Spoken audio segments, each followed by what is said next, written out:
பொதுவா நம்ம எல்லாருக்குமே நம்ம இளம் வயசுலயே நமக்கு ஒரு கார் வாங்கணும்னு ஒரு ஆசை நிச்சயமா இருக்கும். அதுவும் நமக்கு பிடிச்ச ஃபேவரட் கார் அல்லது லேண்ட் ரோவர் டிஃபெண்டர் கார் போன்ற ஆடம்பர கார் வாங்குறது என்பதை ஒரு கனவாகவே வச்சிருப்போம். என்னோட ட்ரீம் கார் கூட அதுதான். உங்களோட ட்ரீம் கார் எதுன்னு கமெண்ட்ல சொல்லுங்க ஃப்ரெண்ட்ஸ். பொதுவா ஒரு கார் வாங்கணும்னா அதுக்கு நம்மளோட மாச வருமானம் எவ்வளோ இருக்கணும், அப்புறம் அந்த காருக்காக மாசம் எவ்வளோ செலவு பண்ண வேண்டி இருக்கும், இதை பற்றி எல்லாம் தொடர்ந்து விபரமா பார்க்க போறோம். சரி, பொதுவாவே ஒரு கார் வாங்குறதுக்கு எதுக்கு இந்த சமூகம் இவ்வளோ முக்கியத்துவம் கொடுக்குதுன்னு முதல்ல பார்ப்போம். நம்ம இப்போ வாழ்ந்துட்டு இருக்கிற இந்த சமூகம் என்பது நம்முடைய தகுதியை அல்லது நம்முடைய அந்தஸ்தை பற்றி தீர்மானிப்பதற்குன்னு ஒரு சில எழுதப்படாத சட்டங்களை வச்சிருக்கு. அதாவது இன்றைய சமூகம் எப்படின்னா, நம்ம கிட்ட என்ன கார் இருக்குது, நாம் எந்த கலர் கார் ஓட்டுகிறோம், அது எந்த பிராண்டு கார், அது எவ்வளவு ஆடம்பரமானது, அதோட விலை என்ன, இதையெல்லாம் பார்த்துத்தான் நம்முடைய தகுதியை இந்த சமூகம் தீர்மானிக்குது. அதற்கு உதாரணமா சமீபத்தில் ஒரு திரைப்படத்துல இதை பத்தி ரொம்ப அழகா காட்டியிருப்பாங்க.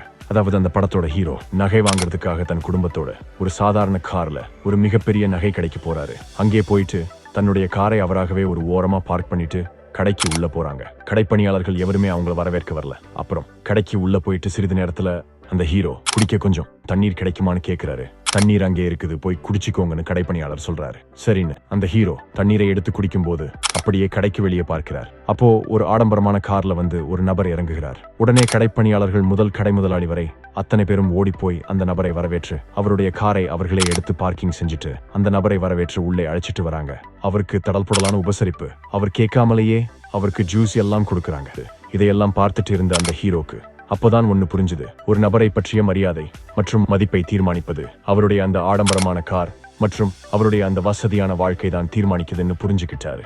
இதையே ஒரு லட்சியமா எடுத்துக்கிட்டு தன்னுடைய கடின உழைப்பால் முன்னேறி மிகப்பெரிய பணக்காரனாகி அதே போல விலை உயர்ந்த ஒரு ஆடம்பர காரை வாங்கி கொண்டு அடுத்த ஒரு வருஷத்துக்கு பிறகு அதே நகை கடைக்கு வர்றாரு. அப்போ அங்கிருந்த கடைப்பணியாளர் முதல் முதலாளி வரை அத்தனை பேரும் ஓடி வந்து இவரை வரவேற்று உள்ளே அழைச்சிட்டு போறாங்க. சகல மரியாதையோட இவரை உபசரிக்கிறாங்க. இந்த படத்தோட பேர் என்னன்னு சரியா ஞாபகம் இல்ல. உங்களுக்கு தெரிஞ்சிருந்தா கமெண்ட்ல சொல்லுங்க ஃப்ரெண்ட்ஸ்.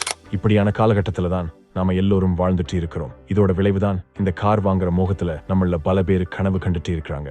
சரி, இந்த கார் வாங்குவதற்கான நிதி திட்டமிடல் எப்படி பண்றது, நமக்கெல்லாம் இது சாத்தியமா என்பது பற்றிய எல்லா விளக்கத்தையும் பார்ட் 2 வீடியோல கண்டிப்பா பார்த்துடுவோம். இது ஷார்ட்ஸ் வீடியோ. இதுக்கு மேல வீடியோ லாங்கா போச்சுன்னா வீடியோ கட் ஆகிடும். சோ ஒரு லைக் மட்டும் போட்டு வச்சுக்கோங்க. அடுத்த வீடியோ உங்களுக்கு ஆட்டோமேட்டிக்கா வந்துடும். நம்ம சேனலை சப்ஸ்கிரைப் பண்ணி வச்சுக்கோங்க ஃப்ரெண்ட்ஸ்.